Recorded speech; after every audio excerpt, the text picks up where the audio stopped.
কর্মজীবী মানুষের সপ্তাহে একদিন ছুটি থাকলেও মেয়েদের মনে হয় কোনো দিনও ছুটি থাকে না, তাই না? আসসালামু আলাইকুম এভরিওয়ান, কি অবস্থা সকলের? চলে আসলাম নতুন আরও একটা ভিডিও নিয়ে। আজকে যেহেতু শুক্রবার, ছুটির দিন, সপ্তাহে একটা দিন সবাই একসাথে বাসায় থাকা হয়, আর তাই চেষ্টা করি আমি সকলের পছন্দের কিছু বানাতে। তো আজকে সবার আবদার ছিল যেন মুরগির মাংস রান্না করা হয়, তবে ভুনা ভুনা করে।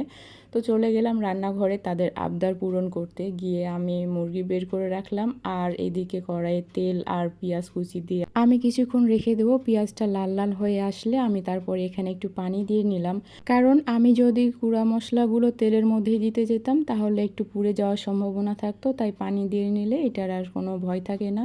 তারপর এখানে আমি দিয়ে নিলাম লবণ, হলুদ গুঁড়ো, মরিচ গুঁড়ো, ধনিয়া গুঁড়ো, জিরা গুঁড়ো আর কিছু গরম মশলা।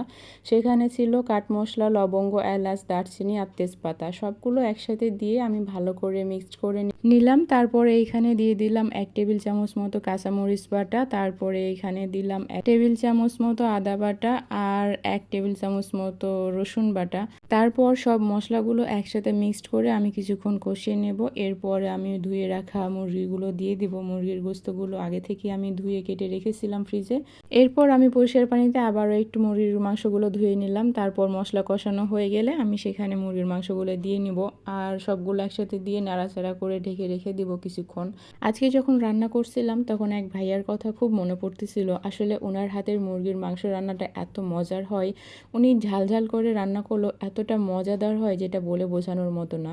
আর শুধুমাত্র মুরগির মাংস না, ওনার হাতের হাঁসের মাংস, রাজহাঁসের মাংস সব কিছুই আমার কাছে অনেক মজাদার লাগে। আসলে জামাই যখন তার ফ্রেন্ড সার্কেলকে নিয়ে একসাথে পিকনিকে যাই তখন আমি আগেই বলে দেই, ভাইয়া একটা পার্সেল যেন আমার কাছে আসে, আমার বাসায় পার্সেল না আসলে আমি কিন্তু জামাইকে পিকনিকে অ্যাটেন্ড করতে দেব না। ও হ্যাঁ, বলে রাখা ভালো যে ভাইয়ার কথা যখন বলছিলাম উনি আমার জামাইয়ের ফ্রেন্ড। তো প্রত্যেকবার ভাইয়া চেষ্টা করে আমার জন্য পার্সেল দেওয়ার, তো সবসময় তো আর সম্ভব হয় না, তবে উনি ওনার যথাসাধ্য চেষ্টা করেন আমার জন্য একটা পার্সেল পাঠিয়ে দেওয়ার। তো আজকে রান্নাঘরে গিয়ে কেন জানি না বারবার ভাইয়ার হাতের সেই ঝাল ঝাল ভুনাটা খেতে খুব ইচ্ছে করতেছিল। বারবার মনে হচ্ছিল এই ভাইয়া যদি আসতো, কিংবা আমি যদি একবার যেতে পারতাম তাহলে ভাইয়ার হাতে সেই স্পেশাল রান্নাগুলো একটু খেয়ে আসতাম। কিছু মানুষ থাকে না, তার হাতের রান্না আসলে অনেক মজাদার হয়, এইটা সেই রকম ব্যাপার। তো চাইলেই তো আর সব কিছু করা যায় না, ইচ্ছে করলেও অনেক কিছুই করা সম্ভব হয় না আমাদের পক্ষে, কর্মব্যস্ততা তো সকলেরই থাকে।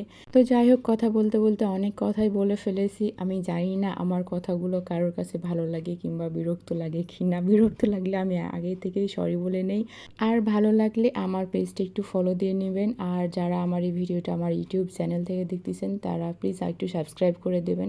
আপনাদের এই একটু ছোট্ট ছোট্ট সহানুভূতি তো চাই, তাই না? এই আর কি। তো যাই হোক, কথা বলতে বলতে আমার রান্না অলমোস্ট ডান। আমি এর মধ্যে আলু দিয়ে নিয়েছিলাম। আসলে বাসায় বাচ্চা থাকলে যা হয় আর কি, প্রত্যেকটা পদে আলুটা দেওয়া লাগে। আর একদম লাস্ট মোমেন্টে দিয়ে নিয়েছি ভাজা জিরার গুঁড়া, এইটা একদম শেষে আমি উপর দিয়ে ছড়িয়ে দিয়েছি। তারপর আমি কিছুক্ষণ নাড়াচাড়া করে সবগুলো একসাথে মিলিয়ে নিয়ে গ্যাস অফ করে দিয়েছি। এই তো আমার রেডি ছুটির দিনের লাঞ্চ। আজকে এ পর্যন্ত, দেখা হবে পরের ভিডিওতে। সে পর্যন্ত সবাই খুব ভালো থাকবেন। আসসালামু আলাইকুম।